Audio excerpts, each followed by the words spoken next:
Welcome everyone to Lunch for Life. And today we are very excited to have Joe Matz speaking. Joe is a coach and one of the authors of the first Thriving Beyond the Storm. And he's here to give us some insight today on growth.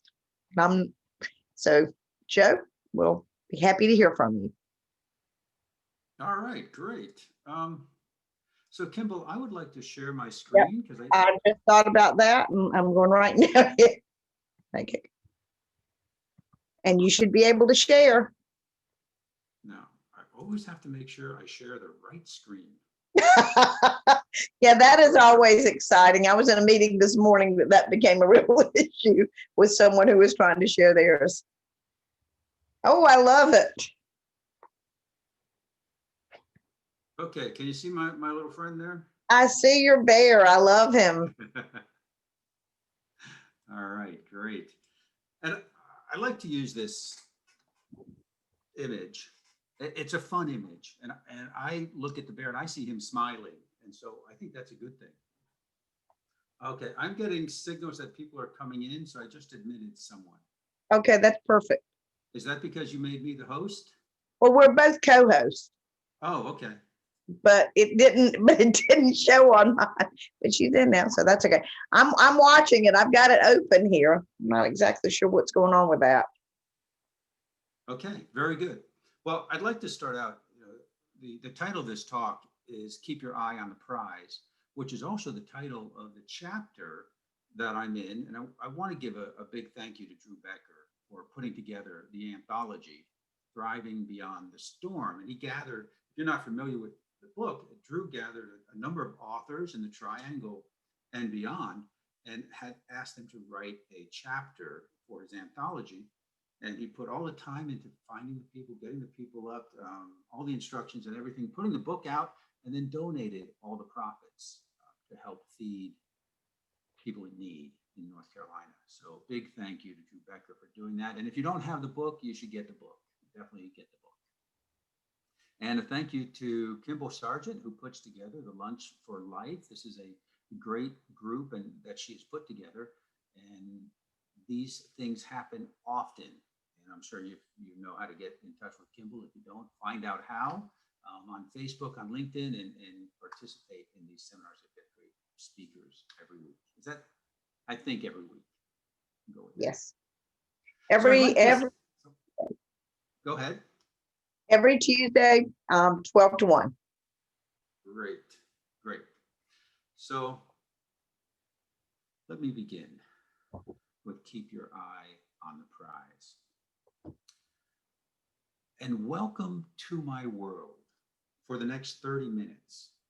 And my world, life is a journey. And that journey is an adventure.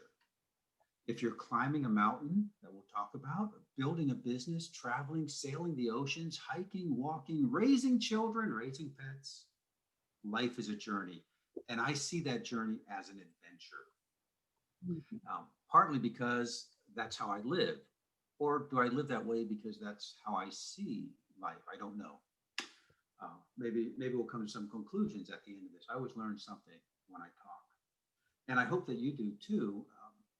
But not what I say. That's not important. You might learn something, you might not. That's not important. What is important is what my talking and your thinking brings up inside of you. There might be something that has been forgotten, that's been left on the side. There might be something new, but it's important what my speaking and what this story I'm going to tell you brings up in yourself. So with that, let's begin with business.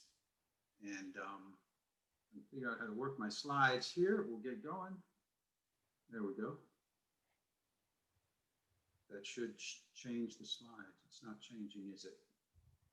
Nope. All right. Please forgive me. Let's see.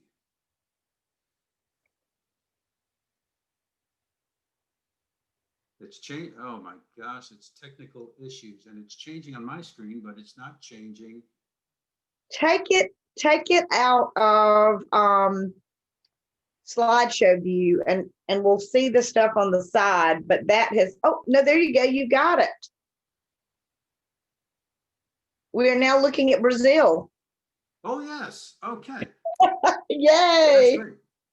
Now, how does Brazil fit in to keep your eye on the prize? Well, it fits in this way. In 1991, I bought a one-way ticket to Sao Paulo, Brazil. And I was on a project there. See, I was living in Italy, and I bought the one-way ticket to Brazil with the idea of starting a business in Brazil. And I had directives from Italy. I was a sales manager in Italy. And when the company wanted to expand in South America, they asked me to go to Brazil. So I went to Brazil with one mandate: duplicate what you saw in Italy. And I had the freedom to do whatever needed to be done to duplicate the business I had seen and help develop in Italy. I had no contacts in Brazil. I had no language skills in Portuguese. I didn't know anything about Brazil, much less running a business in Brazil and setting up a business. And there was a challenge. It was an adventure. And there were some good days, but in the beginning they weren't very frequent. There were a lot of bad days. There were a lot of very difficult days. There were a lot of days of trying to figure out, what the heck am I doing here? Happy to talk more about that. But this presentation, I'm going to relate an adventure that I took in 2018. I climbed Mount Kilimanjaro. And during that climb, even in the preparation for that climb, I realized that a lot of what went into the preparation and the climb related to business. So I'm going to talk a lot about mountains. When I say mountain, if that's not your thing, think sailboats, think hiking, think playing a sport, or think business, developing a business, reaching a milestone, starting a new business, writing a book. That's your mountain for the purposes of what we're going to talk about here today. Does that make sense? Yes. Okay, and then we'll just move on. Okay. All right. For some reason, I have to resume the slideshow each time. It's very strange. I've never experienced this. Well, we've had some speakers that have run into this.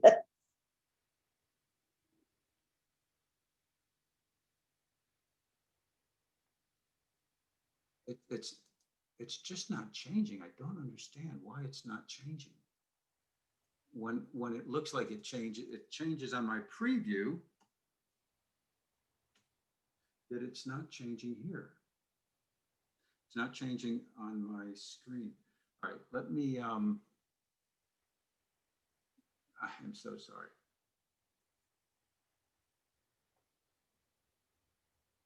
Slideshow. Buttons, resume the slideshow. All right, let me stop the slideshow if I can and start it over again.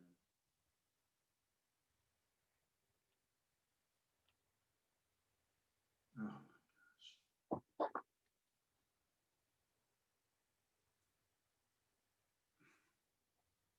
Oh, that looks much better. All right. Yes. Okay. One of the advantages of living overseas and speaking different languages is that I get to learn a lot about words and what words mean and where they come from in their original meaning. And one of my favorite words is motivation. And in Italy, it's pronounced motivazione. Pretty close. Motivazione, motivation. So motivation is actually the combination of two words: motive and action. So you put those together and you get motivation.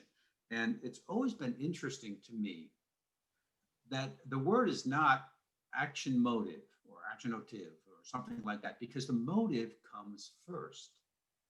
The reason for doing action comes before the action. If action came before the reason, I'm really not sure what that would look like. Probably a lot of chaos. So you've got the motive and you've got the action. Now, what I think about the motive is the prize. It's the end result. It's what you're going for. And 2 years ago, this was my prize. Kilimanjaro. I wanted to climb that mountain. And in the beginning, I didn't know how that was going to happen. I had the dream of climbing the mountain. And when starting a new project, I found this quote from John Steinberg, the CEO of Cheddar. He says, "Let your mind be open to what is possible.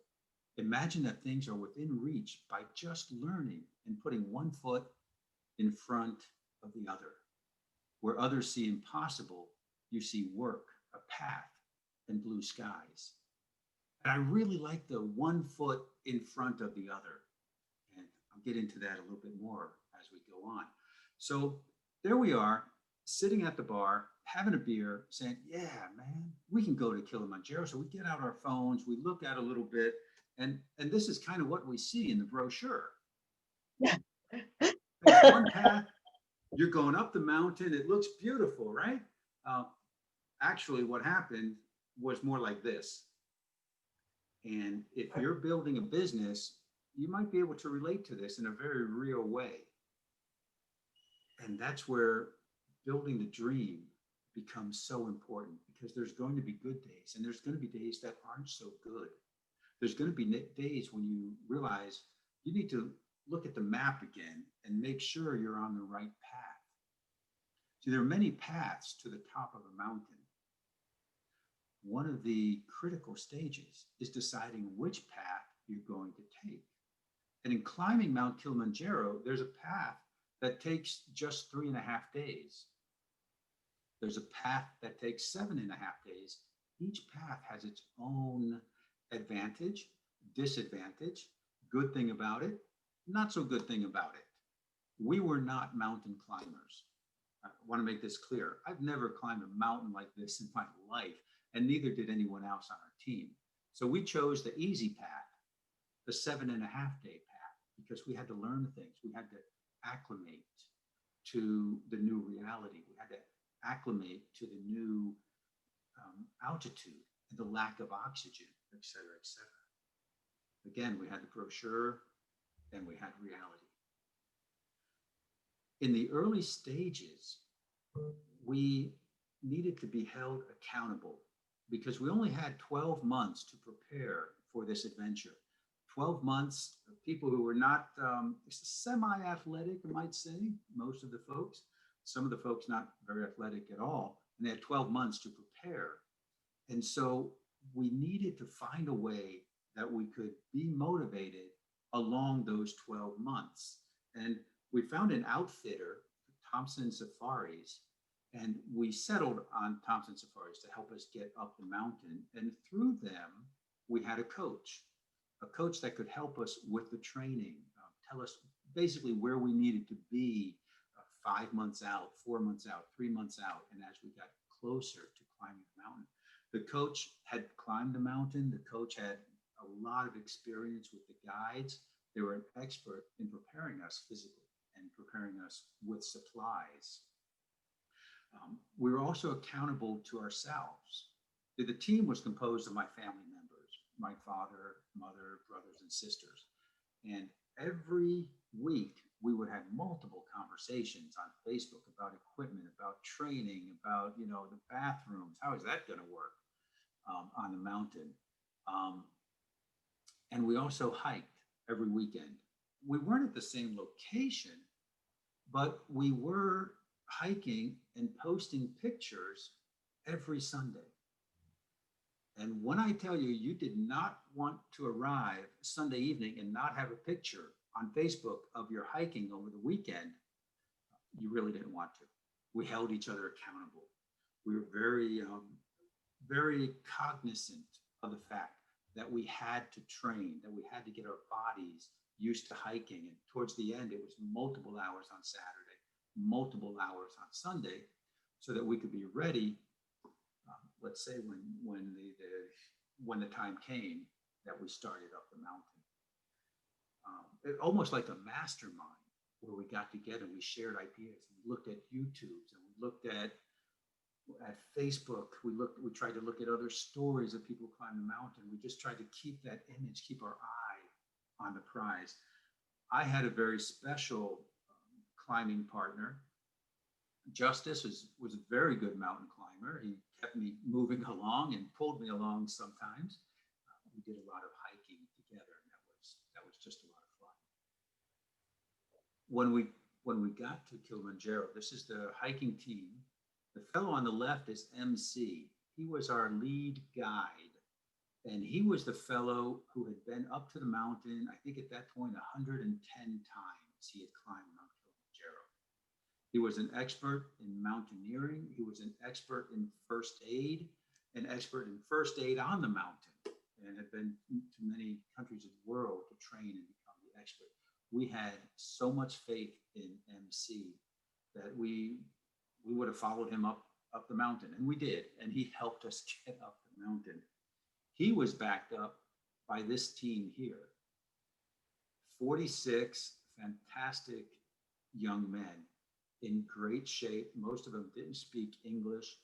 They would carry a lot of what made it possible for us to get up the mountain. It was almost like a mobile town going up the mountain. And it just helped a whole lot. That we didn't have to worry about a lot of the details. They're almost like a virtual assistant. You know, we didn't have to worry about the food. We didn't have to worry about checking on our health. MC took care of that. We didn't have to worry about what path to take. We didn't have to worry about setting up the tents or breaking down the tents. These fellows did all of that for us. We had one job and one job only, and that was to put one foot in front of the other and to just keep going until we rested at night and woke up and did the same thing over again. And for us, that was already a lot. So we were able to do that because we had a team. And we needed tools also. We didn't have the tools. Look, this is about what we needed to get up the mountain. Most of us didn't have that. We needed to acquire tools along the way that would help us get up the mountain. Not only the clothing, but also hiking poles, backpacks, food, water, special water bottles, special cream, special bug stuff. All of that we had to acquire. And we had to learn what we needed for when the rubber hit the road, so to speak. All the while, keeping our eye on the prize. If it wasn't important to us, if we didn't have that goal, we probably would have done a lot more couch time, watching TV, watching football on the weekends. We were out hiking. We had to be out hiking because the goal was so big. We had to say no to a lot of things also.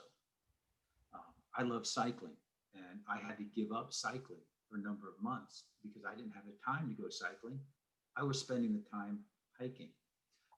Some of the folks gave up vacations so that they could continue hiking and continue training. When the dream is big enough, when the prize is big enough, you sometimes have to give something up. So it's as important as it is to say yes to the big goal, it's important to say no to what you can leave behind.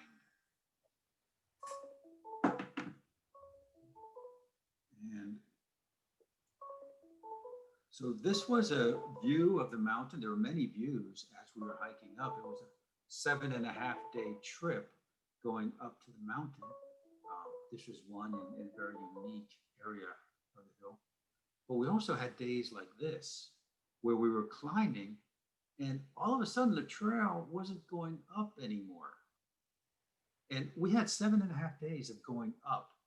And at a certain point, we come over a hill and we see the trail goes down, not up, down. We've been hiking for 3 days going up, and we had 4 more days ahead of us, and we see the trail going down. The last thing we wanted to do was go in that direction. That seems to be contrary to climbing a mountain, but you learn in business and in climbing a mountain. Sometimes to get where you need to go, you have to go in the opposite direction for a little while, because that's the way the trail went. That was the curvy trail that we were on. And it wasn't always possible to always go up. Sometimes we had to go down. Sometimes there are good days, sometimes there are bad days. The important thing is to put one foot in front of the other and have a good team with you. This is some of the pictures of the guys who helped us get up the mountain, just carrying stuff. And they were passing us so that when we got to camp, the camp would be all set up for us so we could rest. Sometimes the mountain was a little cloudy. Sometimes we couldn't see the dream. Sometimes it was very difficult. And it seemed like after a number of days, what was difficult the first day became easier. On the fifth day, on the sixth day, it seemed to be difficult to get up, but we got in a rhythm. And I think I have found the same in business when we're doing new activities and learning new things. What was difficult yesterday is easy today. And what's difficult today will be easier tomorrow. And I think that's important to keep in mind when you have a huge goal in front of you. You need to have that clear vision of where you're going. So clear that when you can't see it, you have it in your mind. When the days get foggy and you're in the clouds and you can barely see 20, 30 feet in front of you, just remember blue skies are coming and you're going to see your goal and it's going to seem a lot closer. It's going to seem more realistic. And you get to enjoy some pretty sights along the way. You get to enjoy some serendipitous events along the way to your goal. So there's another view of hiking. And if you look closely on the mountain, these are people way up here. And just beyond the hill was our camp for that evening. And sometimes it's important to see that other people have been able to do something similar that you're doing. And you can look ahead and see, oh, they made it. They made the path. We're way down here, but we're going up here. And if they can do it, we can do it. And to reinforce that, we did have some waypoints. We had some milestones, if you will, some micro goals within the goal of climbing the mountain. And one of the goals, we had seen this picture on YouTube of someone that's me actually on the rock, but we had seen other people on the rock and we said, we've got to do that. We've got to get to that point and climb the rock. And that was a big success as we went up the mountain because it was a milestone that in my mind, I had created as an important milestone.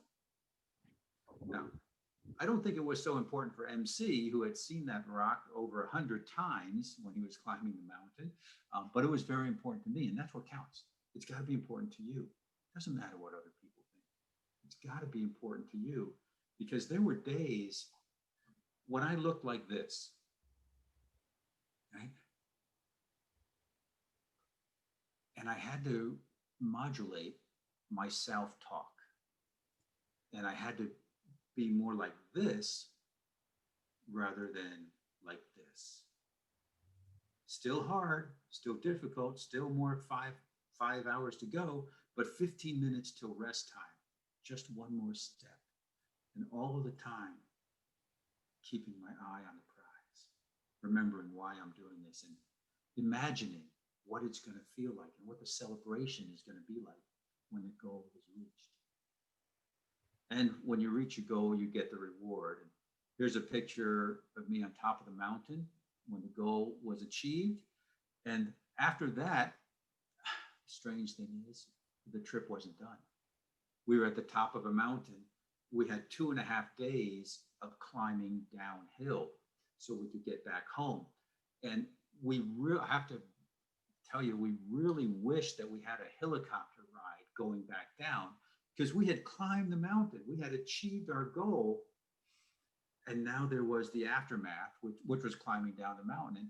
And that could be cleaning up, could be seen as cleaning up, could be seen as catching up with things that you've let go because you focused on the one goal. It could be seen as relaxing. Climbing down as hard as climbing up sometimes. But it was really something that was part of the trip. And sometimes once you reach your goal, there are backup things that need to be done. But in the end, you get your reward. And There was no beer on the mountain. There was no alcohol on the mountain. But more importantly, there was no beer on the mountain. One of the first things I did when I got down the mountain was find some beer. And they had this beer, Kilimanjaro Lager. That's one of the best beers I ever had. So keep your mind's eye on the goal. And keep your focus on the task at hand. And if I could leave with one thing, it would be this: keep your eye on the prize. Thank you.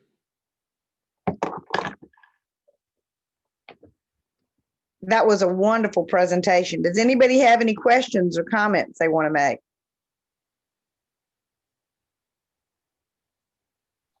Well, Joe, you reminded me many years ago up in the Tetons, we did a 3-day hike, 3.5-day hike. And it's called the Skyline Trail. And I remembered it when you were showing the pictures, the cartoon of the guy saying, I can do it and I can't do it. Because there is that space there is that place anytime that you're taking a long hike or on a long project. And I've seen that with my writers when they're writing a book. A lot of times they'll get to a point that they just don't think they can go beyond that. And the idea of being able to push through that, or any other blockage that you have with your business, is probably one of the most important things. So thank you for reminding me of that. Yes, and I think you're right. And I think it needs to be almost incorporated into your plan, that there are going to be days when you feel like giving up is the right option. And it's kind of a cycle I think we go through. And if you're lucky enough to go through it a number of times, you realize the pattern and you can adjust for it. When I was in college, I always had a period about 3 months into a 4-month semester where I just felt like, this is kind of useless. They're feeding me information, and then every once in a while I get to regurgitate it on a test, and then I just get more information and spit it out again on a test. And it happened the first time, it was really dramatic. It happened the second time, and I was like, oh, I've seen this before. I felt this way before. By the third time, I was expecting it. And you just go through it, but it's part of the journey. Some people call it the dip. So you've got the line going up, and then you come down like this, and it's important to keep going. Don't make a decision in the valley. Make a decision at the top of the mountain where you can see further. Your perspective is larger. So it's very important. That's a good insight, Drew. I think it happens to a lot of folks.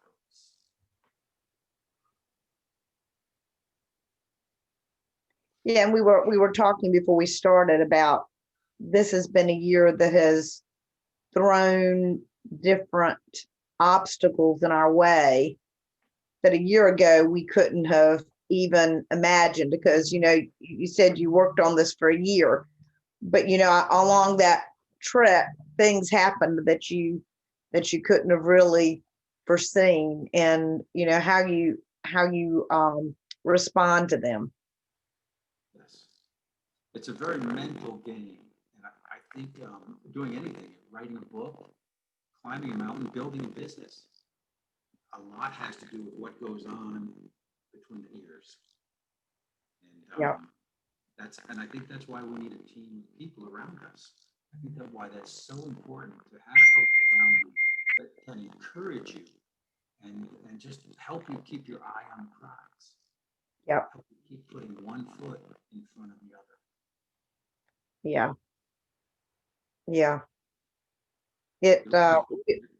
You're thinking very deeply there, Kimball. Well, we are not solo animals. We live in a culture of the United States that I've said that it's always bothered me some that it's a I, me, my culture. When I was in Japan, I loved it because there is everyone comes together, that sense of togetherness, and that we like. And I've spent a good amount of time in Latin America. It's the same thing. There's that cohesiveness that we can go together.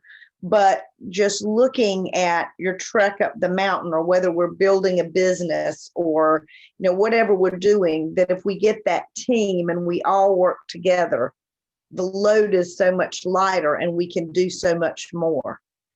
So I think that was what was really, I've heard Joe speak about this trek up the mountain, and I find it so interesting. My dad was a high pointer, and he did all the high points in the United States except McKinley. And he was already 64 when he started training for that, and he didn't have the wind power for it. But he did Rainier when he was 62 or 63. And his training and all for it. And he always talked about the headspace you have to be in. And he's always been my model for being in wellness. He's 85 and he's never spent a night in a hospital. But he always, when he is, whatever the problem is, you find the best people and you create the team and you go through it and you work it together. And so does anybody else have any other questions of Joe? And Joe, tell us just a little bit about your business, because everybody I know that there are a couple of people on here that probably don't know about your being a business coach. So, thank you. Yes, I work with business owners to help them develop a more profitable and durable business. At the same time, it creates a business that is more valuable on the open market if they go to sell their business either on the open market or to a strategic partner. So we work on a number of different drivers of business value. It could be anything from creating a recurring revenue stream, productizing a service to be able to scale up that service. We work on processes and procedures so that the owner doesn't need to be business with a nose to the grindstone, crisis to crisis kind of management thing every day. And the owner can actually spend their time on either scaling the business or playing more golf. That's what they want to do. Pretty much that's in a nutshell what I do. Is if I were to have one line, it would be this: I help business owners create a business that can thrive without them. Well, we thank you for sharing today. If you have not gotten your copy of Thriving Beyond the Storm, there's also a second book in this now, Thriving Beyond the Storm 2, and you can get those at Realization Press. And this was really a labor of love that Drew Becker put together, because Joe did a chapter, I did, all different people did chapters, but it's a big deal to put all of that together and get it published. And Drew did that and did it where every time one of those books sells on Realization Press, all of the profit from it goes to the food banks of North Carolina. And we are going into a dark winter, and there are a lot of people that are suffering, and there are a lot of people that are food insecure. So when you buy this book on Realization Press, that money is going directly to the food bank. And there are just every single chapter in these books are, just amazing.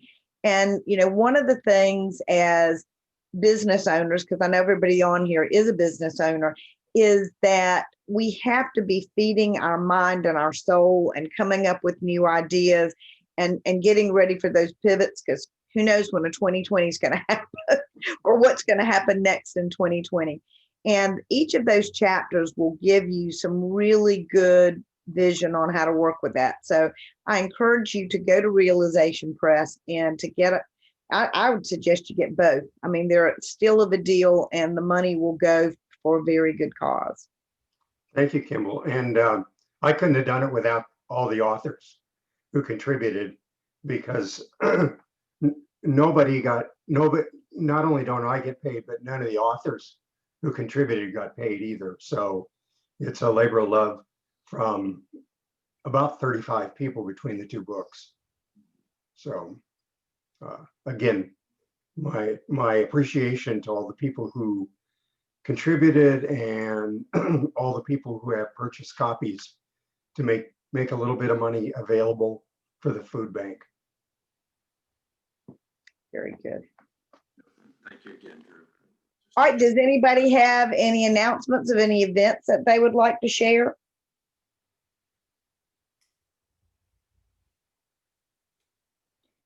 Well, on Thursday mornings, we also have a great networking event at 9 in the morning, Fuquay Arena Small Business. And you can go to Facebook and find that. If you have not visited, I highly encourage you to. Triangle Business Breakfast is another one of my favorite places to network every Friday morning. Of course, we're here every Tuesday. We are always looking for presenters as well as people to join in. We try to provide a great speaker each week, and Joe certainly was today.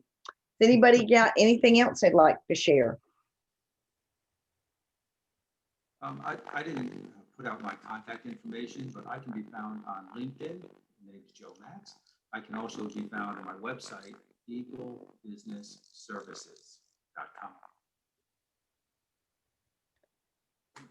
I'm always available to talk about business. It's my hobby. It's my passion. It's what I love to do. That and climb mountains. Yes. But do you have another mountain that you were waiting to climb? You know, before the coronavirus hit, we were in Asia on a bicycle/riverboat cruise for 14 days. And that was amazing.